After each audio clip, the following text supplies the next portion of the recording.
Hey everyone, it's Mrfuzzylego, and today I'm going to be doing my New Year's video to recap everything that I brought to the channel in 2020. So, Happy New Year everybody! I hope you and your loved ones, your friends, your family, what have you, are simply just having a good time together despite how awful this year has been. But in terms of customs, everything is here. My plan to keep every figure in contact is still inactive, and thus I can bring you this look at everything I made, and I couldn't have done it without your annual support. So thank you for your continued appreciation for my customs. It truly does warm my heart when so many people enjoy the work that I do here. Believe me, I do not take it for granted by any means, and I am super fortunate and super blessed to have the support that you guys give me. Now at this part of the video, I'm not using a script. I'm just going to be completely honest with you. You know, 2020 was an awful year. For myself, for my family, just for everybody in the world. It doesn't matter who you are. I'm sure it affected you in some way. And just recently, my family had, we lost our beloved pet Deke. And that was emotionally hard for us, and we're still recovering from that at the moment. But despite that, outside of us, there was I'm sure there was deaths in families, there was celebrity deaths, there was the national global shutdown of the world thanks to the coronavirus. There was natural disasters, terrorist attacks, everything went to online. There was the quarantine, there was explosions, there was all sorts of negativity and so much protests and racism and things like that. Yeah, so it was just a nightmare to live through. But despite all this negativity, all this stuff, there was a lot to take away from this year, if you ask me. There was many hidden blessings in disguise, actually. It taught me personally a lot about who I am as a person. It taught me about my interests and what I like to do, a lot more than usual. It taught me a lot about essentially what to do and how to behave, how to support one another during a crisis, and that was secretly a blessing, if you ask me. And that's great. So obviously, if I had a choice, I wouldn't want to live through this year, and I wouldn't choose for all this stuff to happen.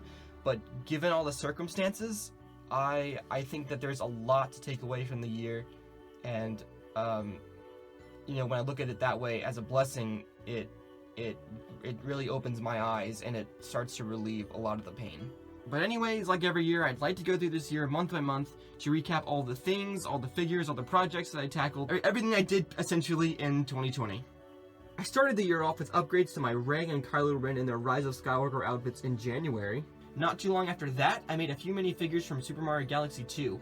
And that's something you might notice about 2020 is that there were many unnecessary projects that I probably shouldn't have focused on at the time.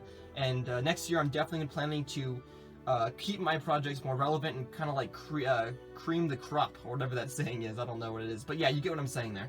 After that, the final character of Super Smash Bros. Ultimate's first fighter pass ended up being Byleth from Fire Emblem Three Houses, and so I went ahead and made the female variant of that character.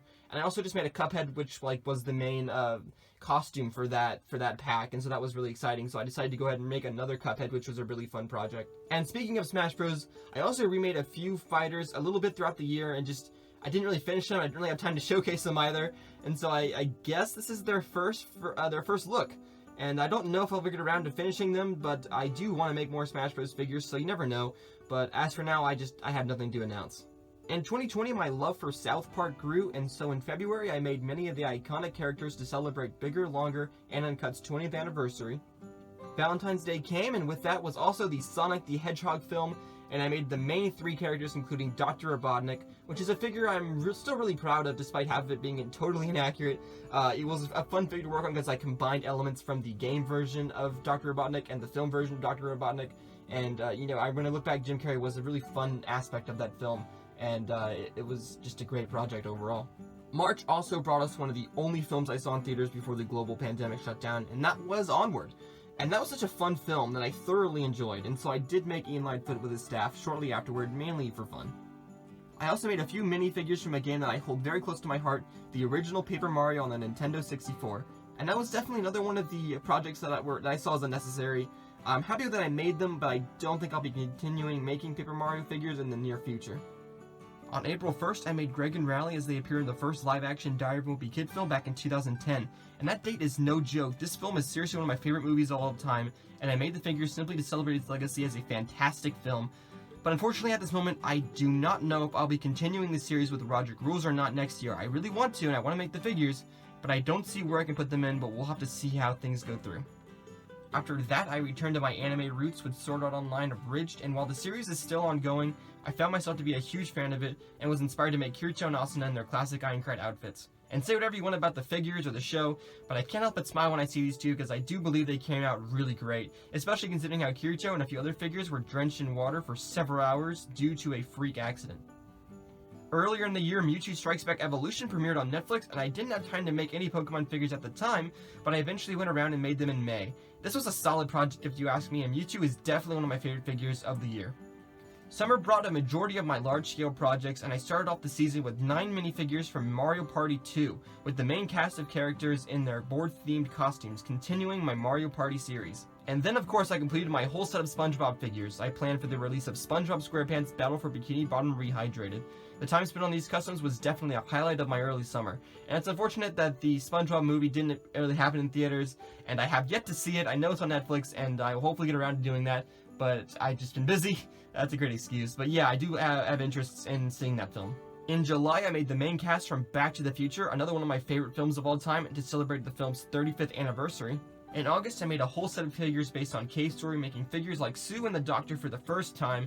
Now obviously this was another unnecessary project, and it took up valuable time that I could have spent on something else, but they're all made well and I like them, so it doesn't hurt to add them to my collection. I also updated my Star Wars Episode 4 New Hope figures with a brand new simplistic Han Solo and Ben Kenobi figures.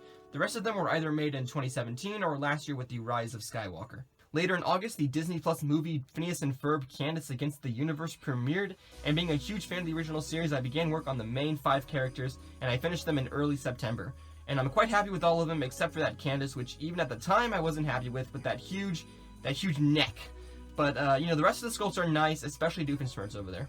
While I wanted to make a small set for each of the 3D Mario games in my anticipation for Super Mario 3D All-Stars, the time simply wasn't there, and I can only spare to make one minifigure. And so I chose Mario with the Flood Nozzle to complete the trio of Mario figures that I had. I don't know about you, but I think it was a very worthwhile choice. In October, I made my favorite band in LEGO, Jukebox the Ghost. All 3 members are there with their instruments and everything, and that was a fun project. I did that essentially because many people in the community have been making figures of musicians, and so I wanted to do my own thing and throw my favorite group of musicians in there and LEGO form, so that's what I did.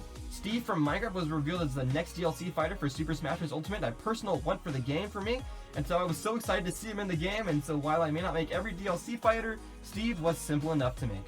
After that, I actually made a small-scale project in the form of 2 figures for Christopher Nolan's Tenet that released earlier this year.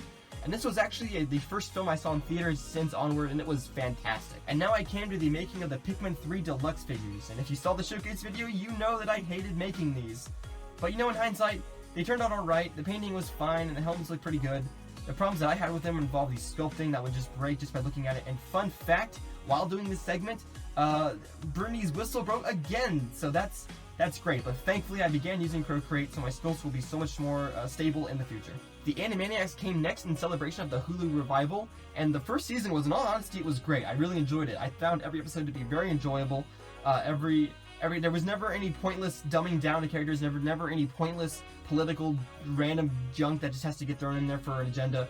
It was just super fun, and every character had their point to play. The Pinky and the Brain segments were fantastic. And I just found myself laughing at every single episode, so that was worthwhile waiting like 2 years for that. That was great. And not even a few days later, I managed to finish the 2 figures for Hyrule Warriors Age of Calamity, like I had intended.